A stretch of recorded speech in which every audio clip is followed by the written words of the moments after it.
Hi, my name is Yasmin Amora. I really wanted to start doing video essays of understanding the philosophical/critical analysis of media, books, movies, social problems, even political issues, how we can incorporate that with like thought.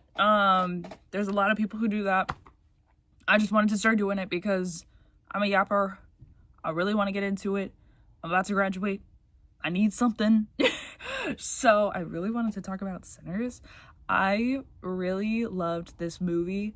I think that there are so many different parts of critical race theory. There's so many different parts of the way that we understand ourselves, the way that we understand people as different minorities. And there's so much to be said about the context of how Ryan Coogler thought about this. He is such a phenomenal writer. I already know a lot of his stuff from Black Panther. There's so much good writing in there. I don't even like Marvel movies, which is telling us something. But I really wanted to talk about the racial dynamics as well as the critical dynamics and also double consciousness and the other understandings within that. So let's get into it. The twins as the concept of the split self. I really saw Smoke and Stack as this kind of separate notion rather than, like, Coogler clearly does this on purpose. He's clearly putting them as separate beings in a different way. The way that I saw it is that they're both different types of Black people trying to cooperate within a white supremacist world, within a white supremacist society. Stack is representing this kind of, oh, we're all okay now. I don't think he necessarily agrees with that, but I think it's kind of proposing this notion of, oh, let me integrate myself within, like, certain parts of this society as a way to emancipate myself. Kind of in a sense of, I mean, it's who he picks as a partner. Mary, a white passing woman. She is white, but someone with Black ancestry, someone with this past who can pass. And I think a really huge part of that too is the fact that through this ancestry, through this kind of relationship he has with her, I mean, it's also the way that he turns. But my point being said is the way in which he assimilates himself. Integrating yourself within white culture is therefore able for people to kind of reciprocate and understand their experiences, but they kind of end up destroying themselves. While as Smoke is someone who embraces his Black culture, but also someone who embraces the fact that as an oppressed person, he has this lineage and this past that is always going to haunt him. This trauma. I mean, we see this with the death of his son that both him and Annie approach, but also the fact that he's even with Annie in the first place. He could have very well been with someone who didn't fit Eurocentric beauty standards, Eurocentric identities, Eurocentric kind of looks. He could have very well been with someone who passed just as well as Mary did, but he didn't, and Coogler chooses to do that.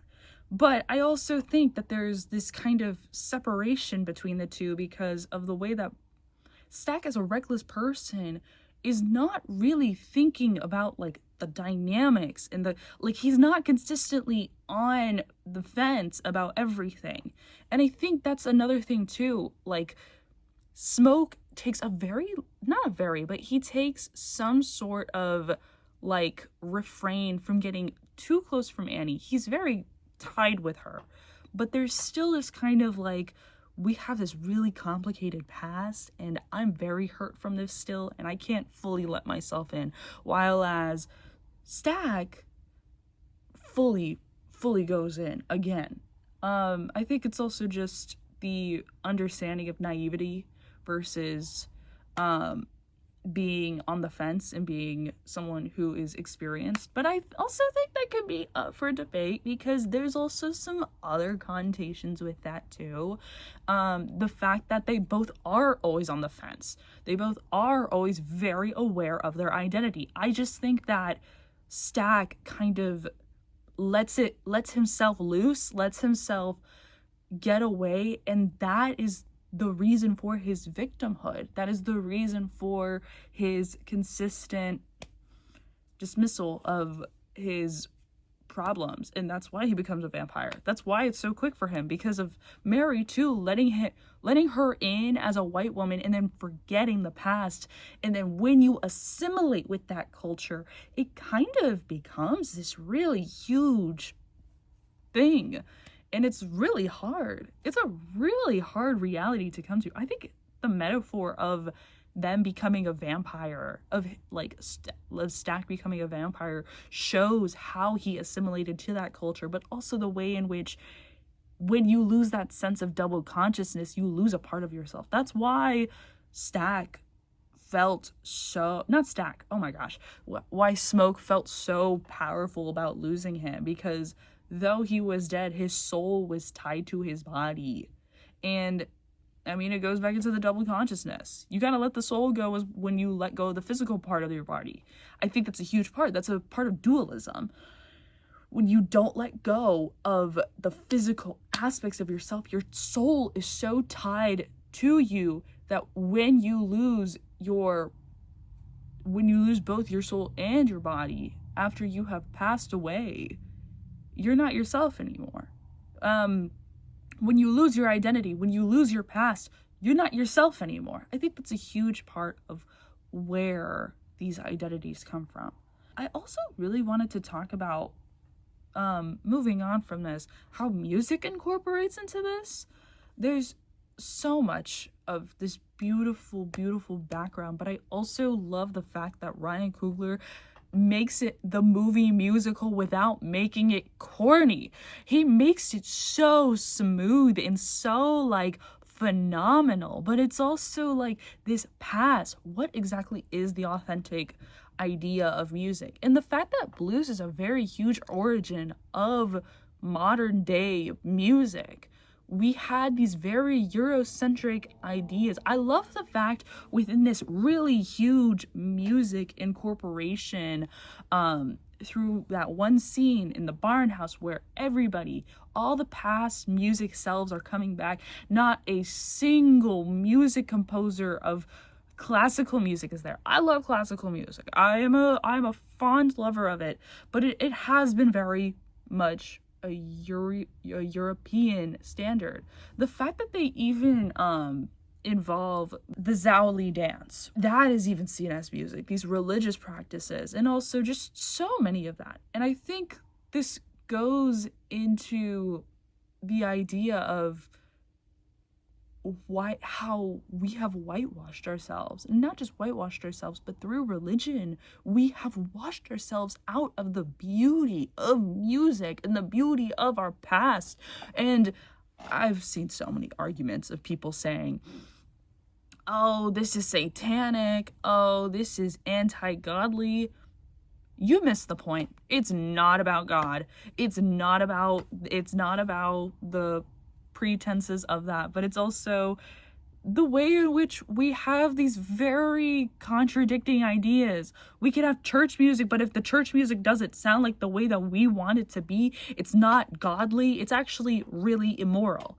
It's also, people kept saying it was straying from God, but I kept saying, like, we've been so discouraged from understanding our past as people. I say I'm Palestinian, and I could never compare it to the African American experience, but I think as groups of people, when we understand religion, we need to also understand that we have been so delineated from our past, our experiences, that because of those experiences, we can't have anything of gravitating movements within this artistry and this beautiful nature of things. And I think there's a lot of discourse of that, but I think a huge point in this is that we understand both religion and music as these very separate things, where Sammy is kind of like, I have to leave in order to break this cycle. I have to leave in order to break this cycle, but I still love God, and I still believe in God, and I'm still the preacher boy. That is still a part of my identity, but I am also this musician. I am also this person. I am also someone who is much more than just this plantation, just this church. And I think that wraps around the fact that Sammy exists in a black world, but also in a white world. And also, he still exists in a white world where Christianity is the dominant religion. And not just that, but that is not the origin religion of his people. As many of our own religions are not the origins of our own people. But my point with this is the fact that music is this driving force of this kind of religious expectation. And not just that, but it's so authentic. The musical aspect of this is so authentic, and I really mean it. I think it brings back to this point of how we don't realize blues was the ground root. It was the true authentic experience. And when you have that in a setting right before the shit hits the fan, it goes crazy. And I think also it's really crazy because Rimick tries to take this. He tries to imitate this. He cannot replicate this experience and this music and this song that Sammy sings. And Rimick can't portray that nor recreate it because he doesn't have it. He's a white man. He's a white man trying to take certain aspects of his own experience, which is the fact that he's oppressed, and trying to say that we are the same. We are going to always be the same, when in reality, no. And that's the whole portrayal of his identity as a vampire. His identity as a vampire is literally just saying, we are all equal. Kumbaya. We're good. We're good. No. We will never be equal through the ways in which that every single person has been oppressed in a different way. We can have solidarity. We can never be equal. I hate to break it to people, but that's the reality of this. And I think that's what Coogler is really trying to represent here. These vampires are actively hurting people, and we all say kumbaya, but we don't realize that the understanding of being a vampire in this situation is to be able to live together, but also to take the hands of the oppressors, essentially. But I also think that in a way Rimick is trying to say we all have the same powers now. We all are going to keep fiending off of other people, but that also includes the pain of everyone, the abuse of people, and not just that, but this constant living forever. And it's forgetting a past. It's consistently forgetting a past. And not just that, but it's forgetting a past in yourself and giving it to Rimick, which I think is a huge part. He's trying to take these memories, and not just that, but these incredibly harsh issues, these incredibly harsh things. And I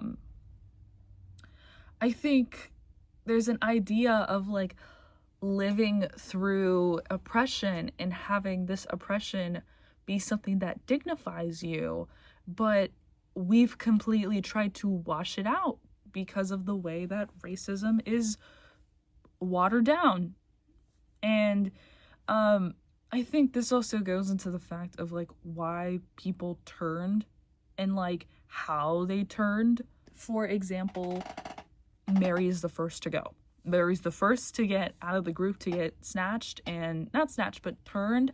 And that is literally because she is the only person in that barn house that is capable of trusting those people, because she thinks that she is one of them and she forgets her shield.